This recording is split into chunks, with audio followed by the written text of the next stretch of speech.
O, di ba mga idol, may pakislap-kislap pa yan. Kitang-kita naman sa video mga idol, nag-trip off yung ating DC breaker. So, legit nga ba ang Tuxnail breaker? So, sample natin mga idol, Tuxnail DC 25 amperes. Itatry natin mga idol kung magti-trip off siya kapag shinorted natin yung connection. So, ngayon, yung demo natin mga idol, supposedly, ito yung galing solar panel. Nilagay lang po natin yung battery. So, yan. I-short ko po dito sa ilalim. Try natin kung magti-trip po yung ating DC breaker Tuxnail 25 amps DC. So, yun. Wala nang intro-intro pa mga idol. Oh. So, positive, punta dito. Syempre, positive.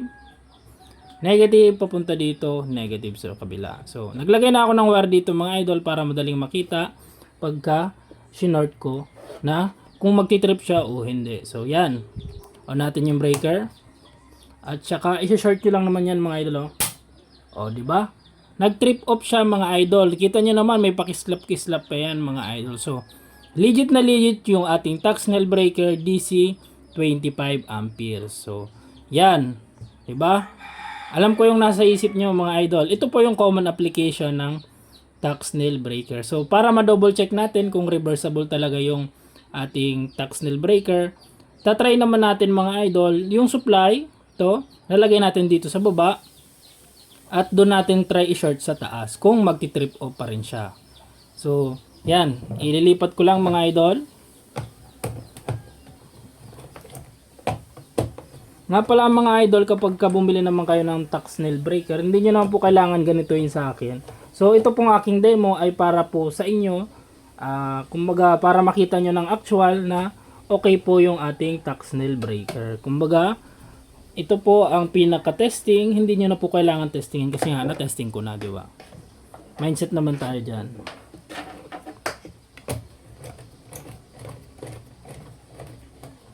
Yan o. Kabit ko lang mga idol yung kanyang linya sa ilalim. Yan. Yung sample natin ng battery mga idol, Channing 12 volts, 25 amperes. So kung gusto niyo rin yan mga idol ng legit na pagbibilhan ng ganyan, pwede ko rin pong ilagay sa comment section yung, lalagay ko na lang po sa description yung link niyan mga idol. Sa susunod na mga video mga idol, pay to series naman tayo. Showcase natin kung gaano katibay, gaano kaganda yung ating mga pay to inverter. So, yung mga maximum na kaya niyang paganahin at example ng mga load sa bahay na pwede niyong mapakinabangan, pwede niyong magamit sa setup at makatipid kayo sa gasol. So, yan. Nakabit ko lang mga idol.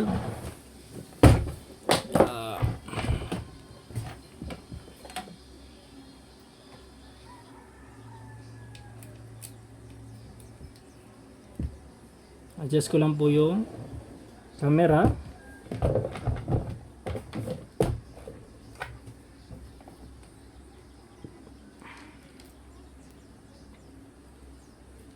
Yan, bali yung ating setup pala mga idol, yung 1 kilowatt setup natin yan. Binaklas-baklas ko lang mga idol para i-demo natin yung kanyang mga DC breaker kung talagang legit. Yan.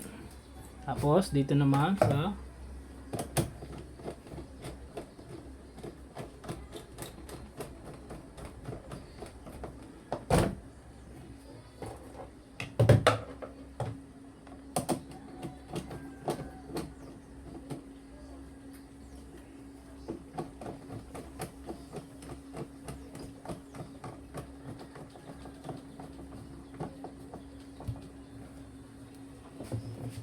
So yan mga idol, salamat sa inyong pag-aantay.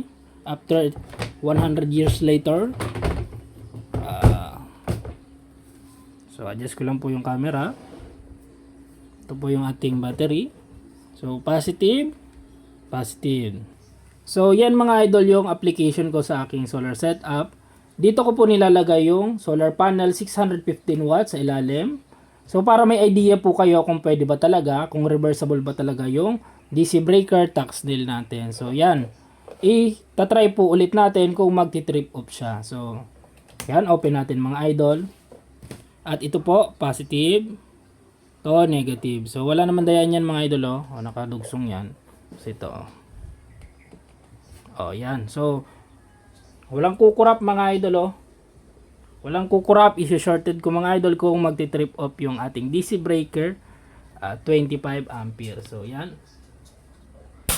Oh, di ba mga idol, may pakislap-kislap pa yan. Kitang-kita naman sa video mga idol, nag-trip off yung ating DC breaker. So goods na goods yan mga idol, kahit taas o baba nyo ikabit yung solar panel nyo, mga DC loads ay okay na okay po yan. Reversible po yung ating tax nail breaker. So yun lang naman mga idol, pagka kayo bumili ng ganito, hindi nyo naman kailangan i-actual yan na gaganyan-ganyan nyo pa ng ginagawa ko. So ito, ginagawa ko lang po ito para hindi na po kayo mahirapan at may idea kayo yung quality ng ating tax nail breaker. So kung gusto niyo yan, ilalagay ko po yung link sa description. Yun lang naman mga idol sa ngayong araw na vlog natin sa konting tips about sa solar. Pa-follow, like, and share na rin mga idol. So thank you very much.